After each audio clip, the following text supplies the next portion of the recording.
Hello, everybody, and welcome to Sound Art Sunday. Today, we're going to be talking to the app developers of the Sound Walk app that Critical Mass is developing for Port Hope. We're going to be talking to Kate and Neil, who together make up a group called Maker's Dozen. Welcome to you both. And if you'd start by just telling us a little bit about what Maker's Dozen is all about. So Maker's Dozen is a Canadian maker studio, and we cover lots of wide variety of different things that all intersect with anything that can come under the rubric of maker. But most often we work at the places where art, technology, and nature intersect. And so in this case, that is an app. When you take a look at what you guys do online, you see that you run the whole gamut from bona fide crunchy granola to full on techie. So let's get started on that tech stuff. People use apps all the time. What's all the thinking and working behind an app that we don't know about? I think basically it's sort of like if you were to look at a house and think of it as only being the skin that you see, and there's all of this infrastructure that makes it possible for the house to stand up, and every piece of that has to be made by somebody. Your phone is basically like, it's not basically, it is a little computer that you walk around with all the time, and so someone makes that go and makes that go smoothly. Yeah, or not. Yes. I mean, everything in an app is sort of there, sort of by intent, I think, is important to realize. Like there are certain apps that you run and you're like, oh, I can't cut and paste the text here, or I can't follow a link from here. And like, Yes. that's not some, limitation that they had. That's a limitation that the creator of that app has imposed, because they've decided that, they don't want you to click on things that might take you out of their app or whatever. It goes to something about how we're building apps, that we embrace this sort of open source approach, where we kind of share the stuff that goes into making the app, and that gives the users of the app a kind of power that they don't often have. That's a nice way of keeping the app developer honest, I think, because if people don't like the way something works, they could change it. Yeah. I think you just introduced two really interesting words for me there as an art maker, and that is intent and the power of the viewer or the participant. Couching it in kind of like art think as much as you can. In what ways is being an app developer like being an artist? Building apps certainly has like a technical side to it, of just like doing the programming, things like that, but there's also definitely a design side of it, of like, how is it presented, and things like that. And I guess also that it's a collaborative kind of thing. So sometimes the app developer is part of creating the artistic experience. Sometimes it's not. Sometimes it's. So you can have an app, and we've talked about this, where like the app functions more like a gallery space, where its function is to create a vessel that holds lots of art well. Yeah, like there is design in a gallery space. Like that structure is holding those pieces in a particular way and is influencing your experience of those pieces. And some galleries choose to really embrace that and have the gallery be part of the artistic experience, and some choose to try to recede and be as much of a construct that's very flexible. Those are choices made by the gallery. And then there are other, and this again, there's a parallel there in the app, where the gallery itself is an art piece. And that is a choice that can be made. And again, it's just a medium. An app can function the same way. So for me, being a non-tech person, I understand the conventions of a gallery space, right? I know that it's going to be quiet and hush hush. The walls will be white. There will be a certain kind of flow as I'm expected to move myself from room to room. Something in the next room will catch my eye through the doorway. I will enter the room. I know how to navigate that. It's second nature, and we've learned it. It's a learned experience. And I'm guessing that familiarity within apps, there's some learning that we've all done there too. Am I correct? Oh yeah, I could feel both Neil and I are like, oh.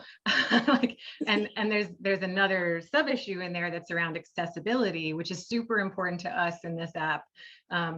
Because one of the things that tends to happen with apps is trying to make them super cool, and trying to make the app the focus, you leave a lot of people behind, because you either leave a lot of those conventions behind, or you make it so it only works on the newest technology, or yes, you do use those conventions. You put buttons in particular places. You make menus look a certain way. People expect there to be dialogues, and for those dialogues to ask particular kinds of questions of them. Our goal is to embrace those ideas of like, what design elements do we work into the app to have it sort of recede into the background, and let the art do the work. Like the white walls of a gallery, where they just Exactly. sort of disappear, right? Yeah. It does turn the idea also of a gallery on its head completely, right? We no longer enter a sacred temple to art, that hush hush feeling, right? So that accessibility, it's not just the fact that it's literally in my hand, it's also the socio-political barriers of gallery and museum spaces are eradicated, and that accessibility, whoosh, we just walk right into it. Are there any other ways you can see that your app and most apps function outside of a gallery concept? One thing that I really like about this project is that it's been collaborative with the artist and the rest of the team from the beginning, and that is not usually the case. You don't usually have everyone around the table, and that I think is really wonderful. And it's one of the reasons we wanted to do this project is like, and that's one of the other main functions of Maker's Dozen, is to cross these disciplines and mix it up and have people, reach across these fences and have those conversations. So it's not just these like siloed experiences that then tend to like jar up against each other a little bit. Like an artist has created something that the app doesn't support, and no one had that conversation early on, like what's critical to the experience of your soundscape that we need to be writing the code to support. You are creating the gallery as the art is being made. That is a really nice new image for me. I think everybody needs to be invested in the end product. You want to kind of everybody to have a stake in everything, right? And be like, hey, we're working together to build something here. What you've done is open the door for me to finally say the word I want to say, and that is Gesamtkunstwerk. Total artwork, an artistic creation such as an operatic performance that encompasses music, theater, and the visual arts.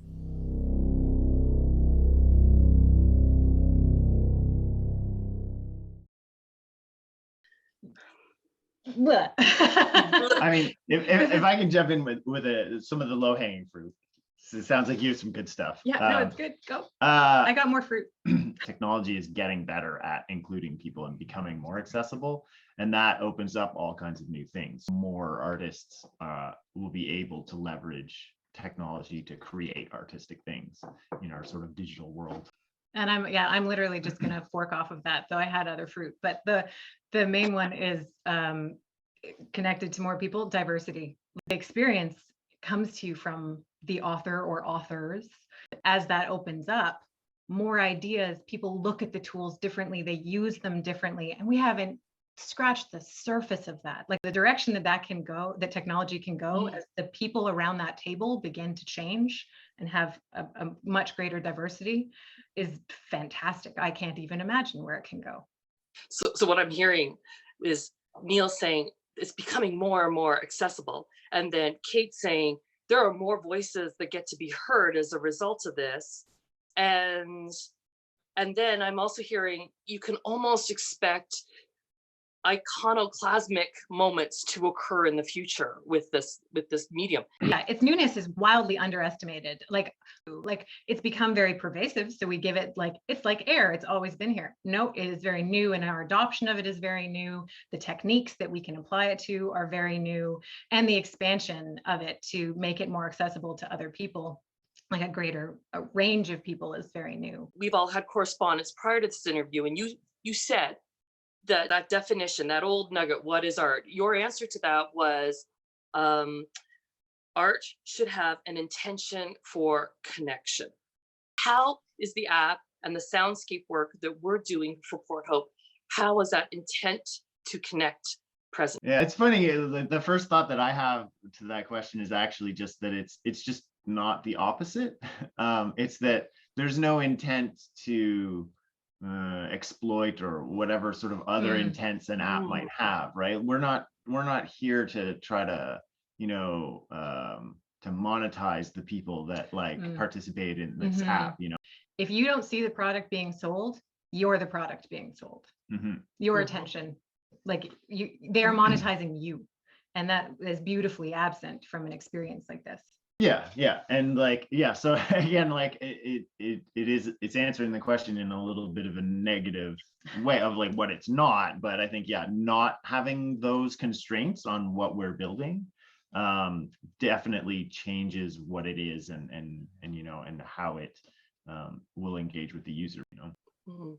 There's also the layer, like there are many layers of connectivity. Like there's, I mean, the development cycle of the app itself, there's high connectivity between us and the critical mass team and the artists and that, but also the app itself is meant to connect with the person using it. Like there is a beautiful layer of connectivity there. Like it is your walk, your there is definitely, you are not a passive consumer of this. You are, it is meant to evoke a response from you.